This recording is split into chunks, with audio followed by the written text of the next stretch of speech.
Bonjour à tous, bienvenue dans ce nouveau numéro du Digital JT d'Anews Mobility qui est très axé sur la télématique et l'exploitation des données. Un JT donc très technologique que j'ai le plaisir de vous présenter avec Eva Marin. Bonjour Eva. Bonjour Yves, bonjour à tous. Alors dans les actus, boudé par la loi de finances 2023, le train a finalement droit à son grand plan d'investissement. La première ministre Elisabeth Borne vient d'annoncer une enveloppe de 100 milliards d'euros jusqu'en 2040 pour réussir une nouvelle donne ferroviaire, a-t-elle déclaré fin février. Ces moyens exceptionnels doivent permettre d'une part de mettre un terme au vieillissement du réseau et le moderniser, et d'autre part d'investir dans le développement de ce même réseau. Cela passera donc notamment par le déploiement de RER, les réseaux express régionaux, métropolitains dans une douzaine de villes comme Lille, Rouen, Toulouse, Nantes ou Bordeaux. Et derrière le concept de RER métropolitain, c'est l'usage du train qui va évoluer, avec des trains plus nombreux, plus réguliers et desservant mieux les bassins de vie, a lancé la Première ministre. C'est lorsque nos concitoyens pourront trouver un transport en commun régulier, facilement accessible et fiable, qu'ils pourront réduire leur usage de la voiture, a-t-elle également affirmé. En attendant de connaître d'ici le mois de juin le détail des investissements d'infrastructures de transport retenus dans le cadre de la négociation des contrats de plan État-région, la Première ministre a déjà précisé que d'ici la fin du quinquennat, 1,5 milliard d'euros supplémentaires et par an iraient à la régénération et à la modernisation du réseau. Par exemple, le remplacement des voies ferrées, la signalisation, la numérisation des postes d'aiguillage, etc.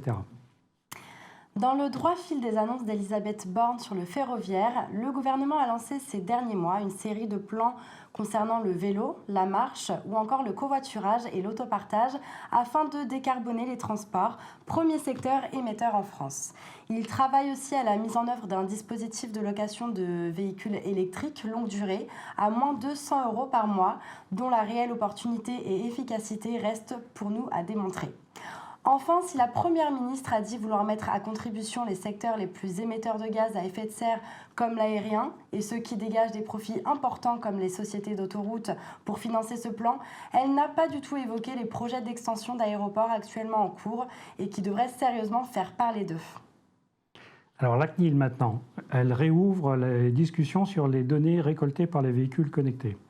Le régulateur français des données personnelles a lancé un club conformité dédié à la mobilité connectée. L'idée est de pouvoir échanger régulièrement avec les acteurs du secteur sur les problématiques relatives aux données connectées par les véhicules dits intelligents.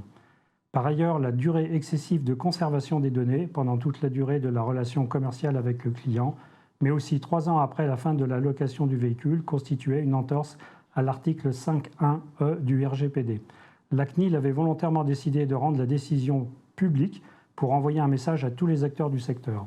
À noter également que l'Union européenne, entre le 29 mars et le 21 juin 2022, avait également ouvert une consultation sur l'accès aux données issues des véhicules connectés. Voilà qui devrait cadrer des initiatives comme celle de Stellantis, par exemple, qui souhaite récupérer vos données et celles de vos véhicules pour en faire commerce et peut-être demain, qui sait, vous punir. Là aussi, la CNIL va avoir son mot à dire. Bridgestone indique être en mesure de renseigner sur l'état des routes, mais aussi de la signalisation routière. Le manufacturier lance ainsi une solution baptisée Bridgestone Road Conditions. Cette dernière a pour but d'aider les collectivités, les autorités routières, les fournisseurs de cartes et les propriétaires de flottes à connaître l'état et la qualité des routes.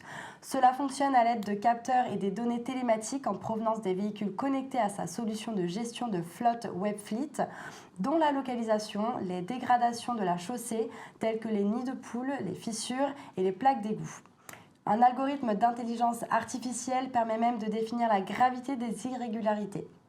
S'ajoute à cela la fonction de Road Asset Visualization qui fournit des informations sur les infrastructures routières en analysant les données provenant des capteurs et des caméras embarquées.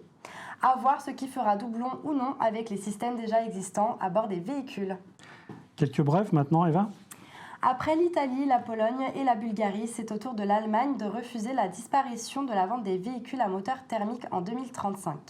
Si les uns souhaitent, à travers leurs constructeurs et leur gouvernement, un délai supplémentaire du type report à 2040, d'autres prônent l'arrêt du tout électrique partout, pour tout le monde et dans tous les cas de figure. C'est en effet une aberration économique et écologique qu'il faut combattre et qu'il convient de remplacer par un panel de solutions et d'énergie à adopter en fonction des usages. L'électrique certes, mais aussi l'hydrogène, les biocarburants du 3e génération et les e-fuels, encore appelés carburants de synthèse. Devenir des software companies, tous les constructeurs automobiles en rêvent avec leurs véhicules qui embarquent toujours plus de technologie. Nous remettons la technologie au centre du village, annonçait en février dernier le DG de Renault, Luca De Meo. Nous sommes en train d'embaucher beaucoup de monde dans la partie logicielle. Stellantis, de son côté, est bien lancé pour atteindre ses objectifs 2030, soit 20 milliards d'euros de chiffre d'affaires net et environ 40% de marge brute. Pour y parvenir, elle peut s'appuyer sur son parc de voitures connectées, sauf pour les derniers véhicules livrés fin 2022 et début 2023, à qui il manque des composants et qui remet en cause donc la déclaration des dirigeants. Néanmoins, Stellantis chiffre sa base roulante à 13 millions de véhicules et compte se hisser jusqu'à environ 34 millions d'ici 2030. Un parc qui lui fournira les données exploitables par sa nouvelle entité Mobilisite, positionnée sur le marché du DaaS, donc Data as a Service, a passé elle aussi sous les fourches codines de la CNIL qui donnera naturellement son point de vue. Ubico, condamné pour géolocalisation excessive. En juillet dernier, le gendarme du numérique avait condamné Ubico, spécialisé dans l'autopartage, à une amende de 175 000 € pour avoir porté atteinte à la vie privée de ses clients en les géolocalisant de manière quasi permanente.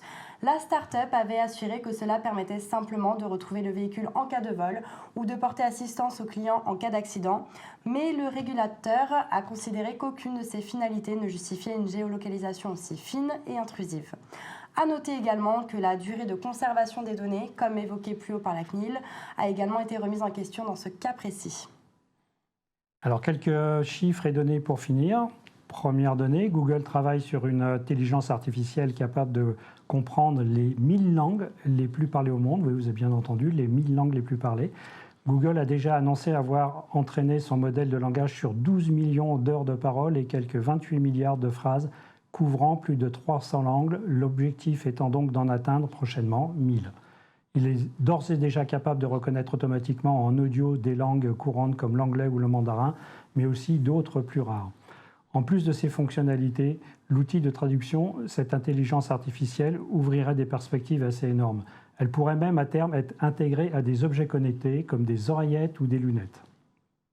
Les dépenses en intelligence artificielle dépasseront 300 milliards de dollars en 2026. D'après une prévision publiée début mars 2023 par l'International Data Corporation, les dépenses mondiales en matière de systèmes centrés sur l'intelligence artificielle dépasseront les 150 milliards de dollars cette année. Sur la période 2022-2026, le cabinet de conseil table sur un taux de croissance annuel composé de 27%, permettant d'atteindre 300 milliards de dollars de dépenses en 2026. Ceux qui investissent en masse dans ces technologies sont, sans surprise, les États-Unis, suivis de l'Union européenne et la Chine. Eh bien, merci Eva, merci à tous pour votre fidélité. Si vous voulez en savoir plus sur les chiffres et les actus des mobilités, rendez-vous régulièrement sur anewsmobility.fr dans nos différentes rubriques. Et surtout, n'oubliez pas de vous abonner à notre site comme à nos newsletters. Le lien s'affiche en bas de votre écran. À très vite pour un nouveau JT d'Anews Mobility. Merci encore Eva. Merci. Merci à tous et à très bientôt. À bientôt.